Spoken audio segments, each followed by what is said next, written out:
अस्सलाम वालेकुम जी, welcome back. तो स्टार्ट करते हैं हम लोग। जैसा कि आपको पता है अपनी एक्सरसाइज 5.2 कर रहे थे, तो इंशाल्लाह वहीं से शुरू करते हैं। उसका क्वेश्चन नंबर 3 और 4 और भी देखेंगे, अटैम्प्ट करने की कोशिश करते हैं। देखिए, सबसे पहले उसने आपको ये एक मैट्रिक्स दिया हुआ है, ठीक है, और वो कह रहा है कि ये देखें कि क्या ये जो है ना सिंगुलर है या नहीं, यानी डिस्कस करें क्या ये सिंगुलर है कि नहीं। तो आपको पता है सिंगुलर कब होता है? प्रीवियस क्वेश्चन में आपको समझाया था कि जो भी मैट्रिक्स दिया हो उसका आप डिटर्मिनेंट लें, यानी मक्ता लें। जब डिटर्मिनेंट लेंगे और आंसर अगर ज़ीरो आ जाए तो ये सिंगुलर है, और अगर आंसर ज़ीरो ना आए तो ये सिंगुलर नहीं है। तो ये चीज़ें आपने याद रखनी है। तो मैंने क्या किया, इसका भी मक्ता लिया, यानी दो लाइनें लगाई, और ये रकम लिखी, इसकी भी मैंने क्या कर लिया, ये दो लाइनें यहाँ पे लगा दी।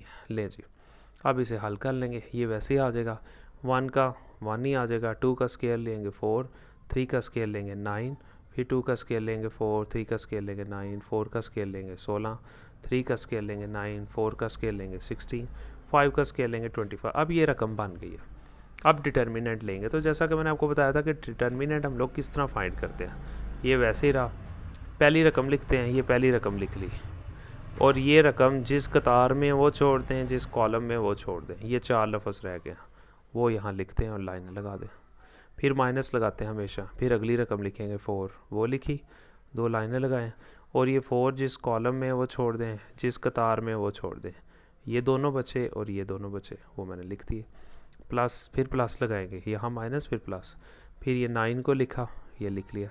अब ये नाइन जिस कॉलम में है, ठीक है, वो छोड़ दें, जिस कतार में वो छोड़ दें, ये चार लफ्ज़ रह गए, ये इसमें लिखते हैं। ये ले जी, अब वन वैसे ही रह गया।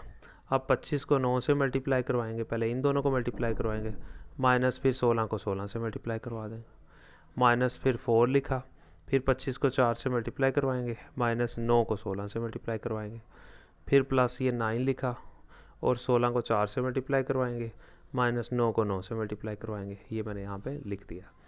उसके बाद वन ऐसे ही, फिर 25 को 9 से मल्टीप्लाई करवाएंगे तो ये आ गया, माइनस 16 को 16 से मल्टीप्लाई करवाएंगे, ये आ गया, माइनस 4 वैसे ही आ गया, फिर 25 को 4 से, ठीक है, माइनस 16 को 9 से मल्टीप्लाई करवा देंगे, प्लस फिर 9 वैसे रह गया, इन दोनों को मल्टीप्लाई करवाएंगे, और माइनस फिर 9 को 9 से मल्टीप्लाई करवा देंगे, ये ले जी। फिर ये वैसे ही, वन वैसे ही, इसमें से इसको माइनस किया, माइनस 31, ये माइनस 4 वैसे ही, 100 में से माइनस 44 को माइनस किया, ये रकम रहेगी, प्लस 9 वैसे ही, इसमें से इसको माइनस किया, ये आंसर रह गया। ये ले इसे हल कर लेंगे, माइनस 31 को 1 से मल्टीप्लाई किया, वही आ गया, ये 4 और ये मल्टीप्लाई हो रहा है, ये भी माइनस है, ये भी माइनस है, माइनस माइनस प्लस हो गया, 4 को इससे मल्टीप्लाई किया, ये रकम आ गई, ये भी मल्टीप्लाई हो रहे हैं दोनों, ये प्लस है, ये माइनस, प्लस माइनस माइनस, 9 को 17 से मल्टीप्लाई किया, ये रह गया। अब कैलकुलेटर पे इन सबको हल किया तो हमारे पास आंसर आ गया -8। हालांकि आंसर आना चाहिए था ज़ीरो। अब क्योंकि ज़ीरो नहीं आया, अगर ज़ीरो आता, यानी m का डिटर्मिनेंट अगर ज़ीरो आता तो ये सिंगुलर था। अब क्योंकि ज़ीरो नहीं आया तो ये नॉन सिंगुलर है, तो यहाँ पे हमारा क्वेश्चन कंप्लीट हो जाएगा। अब हम बात करते हैं अपने क्वेश्चन नंबर 4 की। अच्छा जी, क्वेश्चन नंबर 4 वो भी बहुत आसान है। उसने कहा हुआ है कि find the value of x की वैल्यू आप फाइंड करनी है, जबकि ये एक मैट्रिक्स दिया हुआ उसने, और उसने कहा है कि ये एक सिंगुलर मैट्रिक्स है। ठीक है, खुद ही बता दिया कि ये एक सिंगुलर मैट्रिक्स है। तो अगर ये सिंगुलर मैट्रिक्स है तो जाहिर है फिर इसका डिटर्मिनेंट, इस मैट्रिक्स, ये मैट्रिक्स किसके बराबर होगा? ज़ीरो के, क्योंकि ये मैट्रिक्स सिंगुलर है ना, तो ये किसके इक्वल होगा? ज़ीरो के। ठीक है, तो मैंने क्या किया, इस मैट्रिक्स को क्या किया, इक्वल टू ज़ीरो रख लिया। ठीक है जी, आपने ये वाली, यानी इसका जो डिटर्मिनेंट है ना, फिर वो ज़ीरो के बराबर होगा, आपने ये लाइनें लगानी है। ठीक है, ये लें जी, बहुत सिंपल, कि यानी जो मैट्रिक्स दिया हुआ था उसका डिटर्मिनेंट इक्वल टू ज़ीरो होगा अगर ये ज़ीरो के, यानी कि सिंगुलर है तो। अब क्योंकि उसने खुद ही कहा है सिंगुलर है, तो 8 को 4 से मल्टीप्लाई किया, माइनस 2 को x से, बराबर ज़ीरो आ गया। ये ले जी, 8 4 32, माइनस ये 2 को x से, 2x इक्वल टू ज़ीरो। ये ले जी, अब मैंने क्या किया, 32 वैसे रहे, -2x उस तरफ जाके +2x हो गया।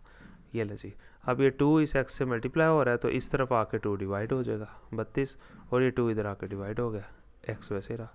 ये कटिंग की है, ठीक है, तो क्या रह गया, 16 रह गया, और x का हमारे पास आंसर यहाँ पे आ जाएगा।